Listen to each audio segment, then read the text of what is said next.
Ya, Assalamualaikum warahmatullahi wabarakatuh. Kembali lagi pada video pembelajaran tentang evaluasi pembelajaran. Pada pertemuan ketiga ini kita akan membahas tentang taksonomi pembelajaran. Mudah-mudahan beberapa trouble yang dikeluhkan pada pertemuan sebelumnya terkait dengan sound hari ini eh, bisa lebih baik.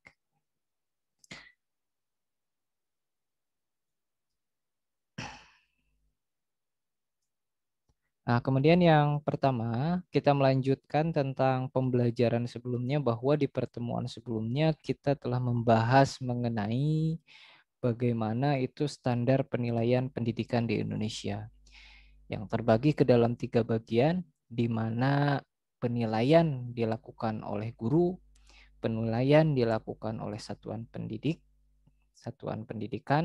dan yang terakhir penilaian dilakukan oleh pemerintah. Nah, lebih fokus lagi pada pertemuan kali ini karena nantinya kalian adalah sebagai seorang calon pendidik, maka sangat penting untuk mengetahui bagaimana cara melakukan penilaian bagi pendidik atau guru. Jadi poinnya pada pertemuan kali ini kita akan membahas lebih dalam tentang bagaimana penilaian yang harusnya dilakukan oleh pendidik. Sebelum masuk ke sana lebih dalam lagi, kita harus mengetahui dulu tentang kategori hasil pembelajaran. Jadi hasil pembelajaran atau students outcome itu terbagi ke dalam tiga dimensi. Nah, saya suka aneh gitu ya kalau misalkan ada mahasiswa yang menyodorkan judul penelitian itu ingin meneliti tentang hasil belajar siswa. Hasil belajar yang mana yang ingin diteliti? Nah, karena hasil belajar itu harus mencakup pada kognitif, dimensi kognitif, afektif, dan psikomotorik. Apa itu dimensi kognitif? Dimensi kognitif adalah dimensi yang berkaitan dengan ilmu pengetahuan. Jadi kalau misalkan berbicara tentang kognitif, berarti ini berkaitan dengan dimensi pengetahuan. Sedangkan dimensi afektif, ya, ini berkaitan dengan sikap. Dan terakhir, psikomotorik ini berkaitan dengan keterampilan.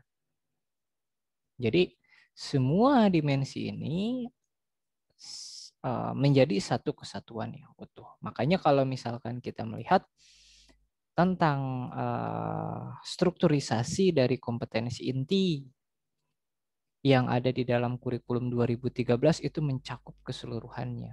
Dimulai dari sikap spiritual, ya, sikap sosial, kemudian ada pengetahuan ya di domain tiganya, kemudian yang terakhir adalah keterampilan. Nah, jadi pemahaman tentang hasil belajar itu harus mencakup itu. Nah, sekarang jika kita melihat tentang taksonomi pembelajaran, itu ada beberapa ahli yang memang menyatakan perbedaan. Tapi saya sangat tekankan dalam pertemuan ini bahwa yang akan kita bahas untuk taksonomi kognitif itu adalah menggunakan dari taksonomi Bloom, ya, yang telah direvisi. Kemudian untuk ya kita akan menggunakan taksonomi Bloom ini. Kemudian untuk taksonomi afektif kita akan menggunakan Bloom dan juga Cradwell. Dan terakhir taksonomi psikomotor itu kita akan menggunakan Harrow indikator-indikatornya. Nah, apa itu taksonomi? Kalau misalkan kemarin kita belajar ya untuk mahasiswa angkatan 2020 kemarin kita belajar tentang KD IPA biologi. Dalam biologi itu ada yang namanya taksonomi ya. Taksonomi itu apa sih taksonomi itu? Taksonomi itu adalah pengkategorian berdasarkan klasifikasinya. Jadi dalam kaitannya tentang dimensi hasil belajar, taksonomi ini berkaitan dengan penjenjangan kategori capaian yang harus dicapai oleh peserta didik. Ya. Nah, Ini adalah taksonomi kognitif. Ya.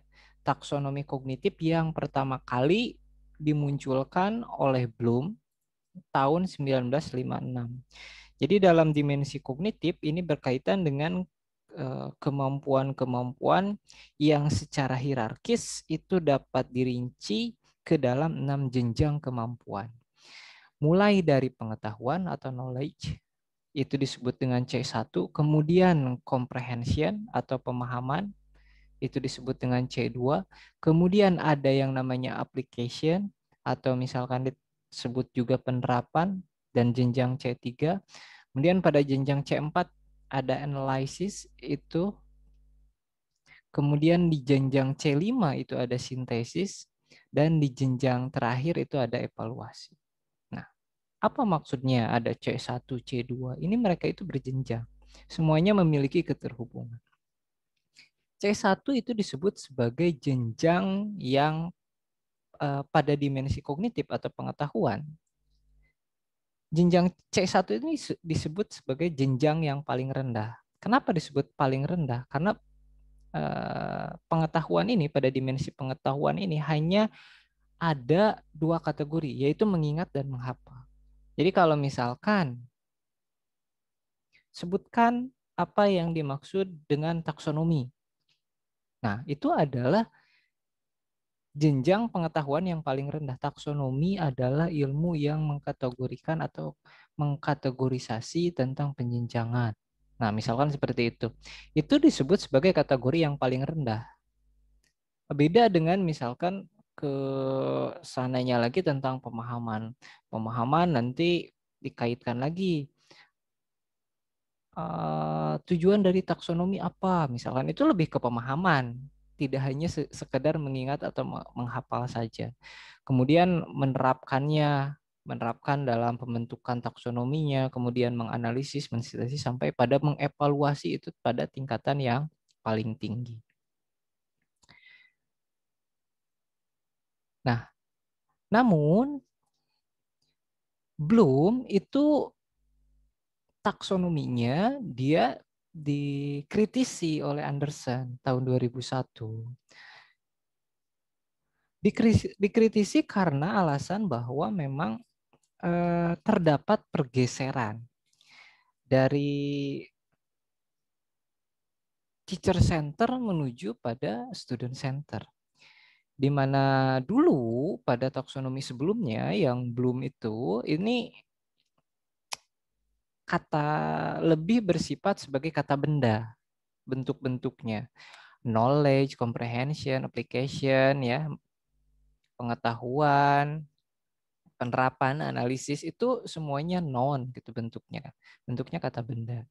Tapi seiring dengan pergeseran dari teacher center menuju pada student center, itu ada perubahan ke arah pembentukan kata kerja.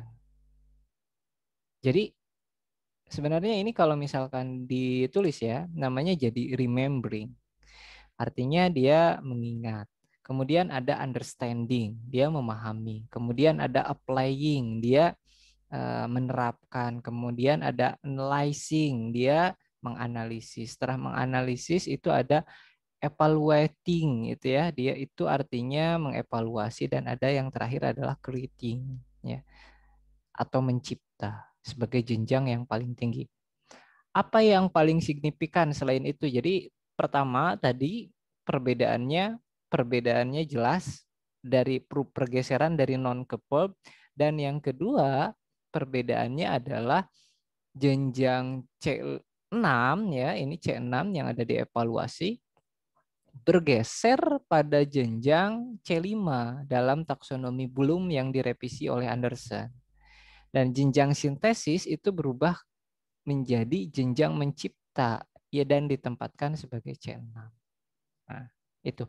Dan sekarang di dalam kurikulum 2013 itu yang kita gunakan ini, ya, tentang taksonomi Bloom yang telah direvisi mulai dari remembering, understanding, applying, dan sampai pada creating.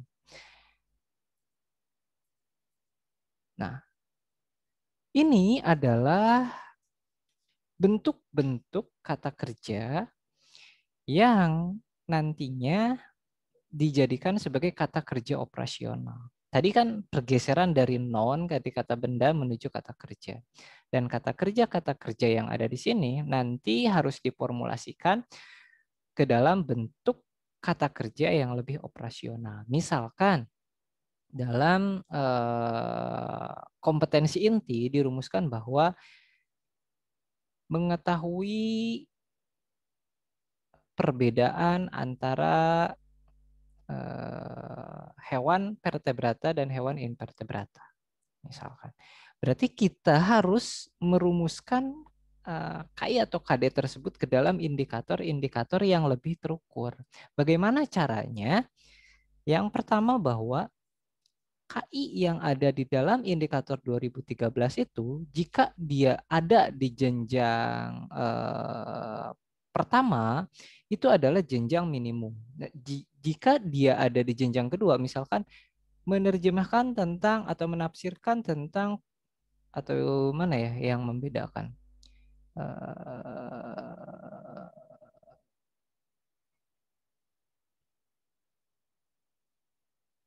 Nah, indikator yang membedakan di sini.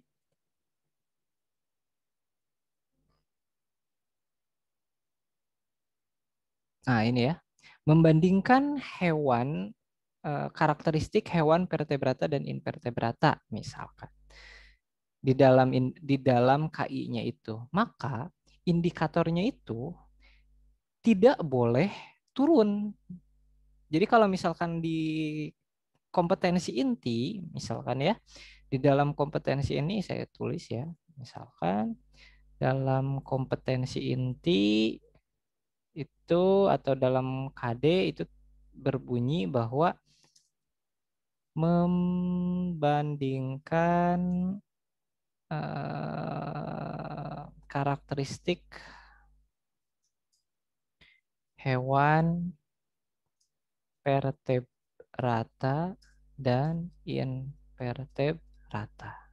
Nah, ini jenjangnya membandingkan itu adalah jenjang C2. Kita tulis ya, C2. Nah, sekarang kita buat indikatornya. Dan indikator yang kita buat itu minimal dia masih ada di jenjang yang sama. Ngambilnya masih di kategori ini, misalkan. Ya, bagaimana cara siswa bisa membandingkan itu? Berarti dia harus pertama misalkan mampu menjelaskan hewan vertebrata dan invertebrata. Yang kedua, kalau lebih boleh. Kalau beli lo boleh. Misalkan menghubungkan atau membuktikan perbedaan antara hewan vertebrata dan invertebrata. Ya, artinya harus ada indikator ini ya, indikator yang mampu indikator ini yang mampu apa ya namanya melampaui dari indikator yang ada di dalam KI. Sebenarnya kalaupun di sini di nomor 1 misalkan ini mau diturunkan ke dalam jenjang C1 misalkan ya tidak apa-apa menyebutkan hewan vertebrata dan invertebrata gitu. Tapi harus ada indikator yang minimal setara atau indikator yang melewati dari indikator yang ada di dalam sini. Berarti kan ini C1 ya. Ini C1 karena menyebutkan misalkan. Yang ini misalkan jenjang C3 membuktikan perbedaan. Kemudian kita buat lagi menunjukkan misalkan di jenjang C2. Tidak apa-apa. Tapi diusahakan memang indikator ini semua yang dibuat itu lebih tinggi. Tapi kalau misalkan ada indikator yang memang harus dicapai terlebih dahulu, ya tidak apa-apa menggunakan indikator tersebut. Tapi akan lebih baik jika indikator-indikator yang dibuat itu minimal dari jenjang C2. Jadi langsung jenjang ke atasnya. Lebih bagusnya seperti itu. Ya, jadi ini kata kerjanya. Jadi kalau misalkan kita membuat indikator, ini kata kerjanya untuk taksonomi Bloom. Kemudian selanjutnya tentang domain afektif. Nah, berbeda dengan jenjang pengetahuan tadi, kognitif, selanjutnya adalah domain afektif. Jadi dalam domain afektif ini terdiri dari 5 penjenjangan atau 5 taksonomi. Ini diambil dari Krathwohl, Bloom, dan Mascia, dimulai dari receiving atau penerimaan atau pengenalan, kemudian responding, pemberian respon, kemudian ada valuing atau penghargaan terhadap nilai, organization atau pengorganisasian, dan yang terakhir adalah characterization atau pengamalan. Jadi nilai yang paling rendah atau tingkat afektif yang paling rendah itu dimulai dari pengenalan. Nah, indikator-indikatornya yaitu ingin menerima, ingin menghadiri, sadar akan sesuatu objek, kemudian aktif hadir, berpartisipasi, menerima nilai-nilai, setia kepada nilai-nilai, memegang teguh nilai-nilai, dan seterusnya. Ya, prinsipnya sama dengan yang kognitif tadi. Ini juga sama prinsipnya. Jadi kalau misalkan ada indikator di KI atau KD itu di jenjang C2, itu usahakan indikator yang kita buat itu kalau bisa semuanya minimal C2 atau lebih tinggi di atasnya. Jadi jangan sampai ada indikator yang C1. Kalau misalkan KI KD-nya C3, berarti minimal C3 lagi kalau misalkan kita membuat indikatornya. Nah, dan membuat kata kerjanya seperti ini. Dan yang terakhir adalah tentang taksonomi psikomotor. Jadi dalam taksonomi psikomotor ini sama ya. Ada 1, 2, 3, ada 5 juga, ada 5. Kemudian ini dalam jenjang ini kalau misalkan tadi kognitif kita sebut itu sebagai C1, dalam afektif itu kita sebut sebagai penjenjangannya A. Nah, kalau misalkan dalam psikomotor penjenjangannya dimulai dari P ya. Artinya psikomotor dari P. P3, kemudian artikulasi itu P4, perangkaian, dan yang terakhir itu naturalisasi V5. Ya, ini penjenjangan-penjenjangan dari taksonomi psikomotor menurut Harrow.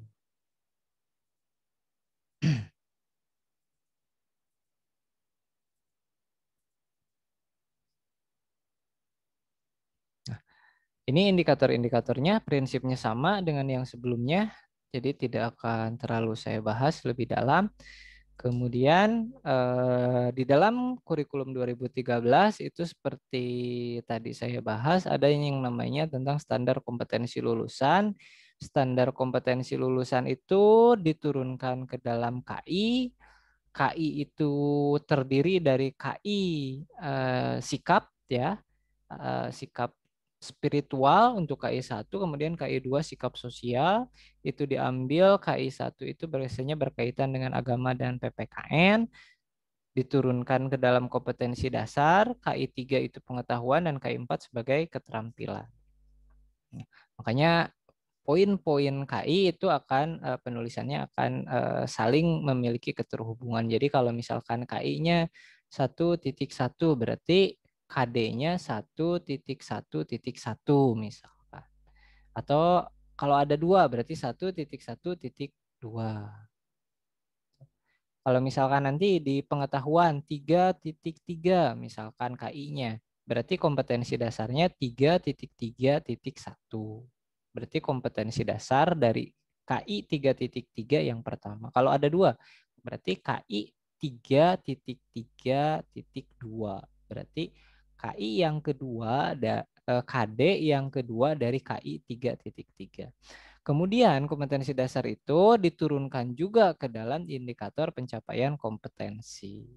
Nah, indikator-indikator ini harus itu sifatnya dia diturunkan dari kata kerja operasional yang tadi kita sudah bahas, bergantung pada aspeknya. Apakah dia afektif, sikap, apakah dia pengetahuan, kognitif, apakah itu adalah keterampilan psikomotor. Jadi jangan asal-asalan mengambil kata kerjanya, harus berkesesuaian dengan kata kerja yang ada tadi.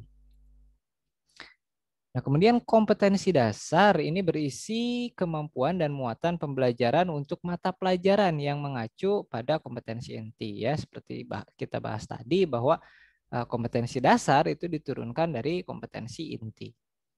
Kompetensi dasar ini biasanya dan kompetensi inti ini diatur dalam Permendikbud nomor 24 tahun 2016.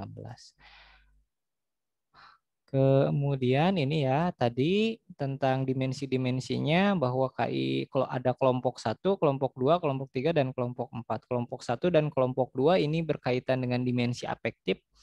Yang pertama itu sikap spiritual, yang kedua itu sikap sosial, dan dimensi ketiga itu berkaitan dengan aspek kognitif atau pengetahuan, dan terakhir itu berkaitan dengan aspek psikomotorik.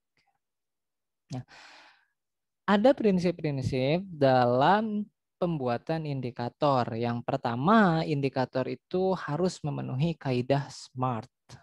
Apa itu SMART? S-nya yang pertama adalah spesifik. Jadi kalau misalkan kita membuat indikator itu harus spesifik, tidak bermakna ganda, harus khusus. Jadi kalau misalkan menjelaskan pengertian tentang invertebrata dan vertebrata. Nah, itu bermakna ganda, tidak spesifik. Jadi kalau misalkan dibuat dalam indikator, indikator itu harus satu saja. Misalkan menjelaskan tentang perbedaan invertebrata.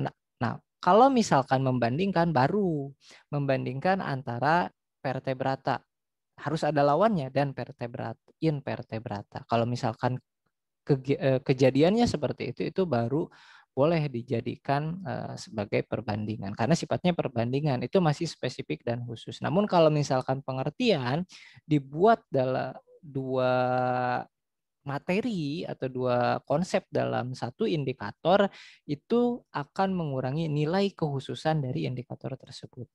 Yang kedua adalah measurable. Measurable di sini bahwa indikator yang kita buat itu harus terukur dan mampu dihitung. Bagaimana cara membuatnya? Ya kita beracuan pada kerangka-kerangka kata kerja yang tadi sudah kita bahas. Kemudian harus achievable, jangan sampai, dan realistik. Ini dekat-dekat ya, mirip-mirip. Achievable ini dapat tercapai dan realistis, harus wajar. Jadi ya kalau misalkan kita membuat indikator, ya buat yang tinggi-tinggi kan. Tadi kata Pak Andi misalkan harus dibuat lebih tinggi, itu lebih bagus, tapi harus mampu diukur gitu. Jangan sampai kita menetapkan indikator misalkan dalam pembelajaran itu, tapi nanti tidak tercapai indikatornya. Ketika kita membuat soal, siswa-siswanya kewalahan gitu. Ya, maka harus disesuaikan. Apakah pembelajaran yang kita lakukan bisa mencapai indikator yang telah kita tetapkan? Nah, itu adalah prinsip dari achievable dan realistik. Kemudian time frame harus berjangka waktu. Artinya indikator yang telah kita buat ini dibuat jangka waktu dan pencapaiannya dalam proses pembelajaran. Ini adalah contohnya bahwa dalam kurikulum 2013 misalkan memahami teks hasil observasi, tanggapan deskriptif, eksposisi, eksplanasi, dan cerita pendek baik melalui lisan maupun tulisan. Nah, biasa ya kalau misalkan bunyi dari kompetensi inti dan kompetensi dasar memang seperti ini, materinya banyak-banyak. Nah, materi-materi itu harus kita turunkan. Memahami itu jenjang C1 ya, jenjang C1. Namun di sini dalam pembuatan indikatornya ini lebih daripada jenjang C1. Ya, kita lihat lagi ya. Ini ya jenjang-jenjangnya memahami itu dia jenjang C2 ya, jenjang C2 dia memahami. Tadi bunyinya memahami. Kemudian di dalam indikatornya itu menjelaskan, mengidentifikasi. Kita cari di sini menjelaskan ini jenjang C2 ya. Di sini ada menjelaskan. Kemudian ada indikator mengidentifikasi ya, turun. Kemudian masih ada yang naik lagi, mengidentifikasi, menjelaskan, mengidentifikasi. Jadi indikator yang dipilih adalah mengidentifikasi dan menjelaskan. Nah, untuk memahami ini, dia karena ada C2, maka sudah terwakili. Jadi tadi saya bilang bahwa kalau misalkan turun, itu masih boleh. Tapi akan lebih bagus jika indikator yang kita buat itu lebih tinggi daripada tuntutan kurikulum. Jadi kalau misalkan kita memaknai tentang kompetensi inti itu adalah kompetensi minimum yang harus dicapai dalam pembelajaran. Kalau misalkan kita menaikkan kompetensi minimum tersebut menjadi lebih tinggi lagi, berarti itu lebih bagus. Tapi dengan prinsip SMART tadi. Nah, mungkin itu untuk pertemuan kali ini. Ada beberapa tugas yang memang dipersiapkan untuk pertemuan ini, dan tugas ini akan menyambung dengan tugas-tugas pada pertemuan selanjutnya untuk dalam pembuatan soal. Karena tadi prinsip tentang pembuatan soal itu harus akan berkaitan dengan pembuatan kompetensi dasar dan indikator. Jadi yang pertama tugasnya adalah, ini satu kesatuan ya, bukan berarti tugasnya ada 4 yang dibuatnya ini. Ini tahapan tugasnya. Pertama, ambillah beberapa KI dan KD yang ada dalam sekolah dasar dan disusun menjadi 10 indikator. Jadi kalau misalkan Anda mau mengambil KI dan KD-nya 2, boleh, asal jadi 10 indikator. 1 boleh, asal jadi 10 indikator. Yang jelas minimal 10 indikator. Kalau lebih dari 10 indikator boleh. Kemudian untuk memisahkan antara materi yang diambil oleh mahasiswa angkatan 2019 dan 2020, untuk 2019 itu mengambil KD kelas 4 sampai kelas 6. Sedangkan angkatan 2020 mengambil kompetensi dasar kelas 1 sampai dengan kelas 3. Kemudian susunlah dalam tabel yang ada di bawah ini. Nanti kompetensi dasarnya apa dituliskan, kemudian indikatornya apa. Nah, nanti dituliskan kompetensi dasar itu jenjangnya apa. Kalau misalkan kognitif, misalkan C3 atau C4, nanti indikatornya ditulis jenjangnya. C1 misalkan, C2, C3. Nah, ini saya udah kasih keterangan ya. Dan seterusnya, kalau misalkan kompetensi dasarnya afektif, misalkan, nanti indikator yang dirumuskan juga indikator afektif. Nanti jenjangnya ditulis A1, A2, A4, dan seterusnya. Yang psikomotorik juga sama. Kemudian indikator tersebut dibuat dalam file Word, kemudian dikonvert ke dalam PDF. Ya, ingat yang dikumpulkan itu adalah PDF. Dikumpulkan minggu depan dengan format nama, NIM, kelas, ya, nama, NIM, kelas. Kelas yang dimaksud adalah kelas kompetensi dasarnya. Misalkan namanya Ani, ini NIM-nya, kemudian kelas yang diambil untuk kompetensi dasarnya diambil di kelas berapa? Misalkan kelas 3.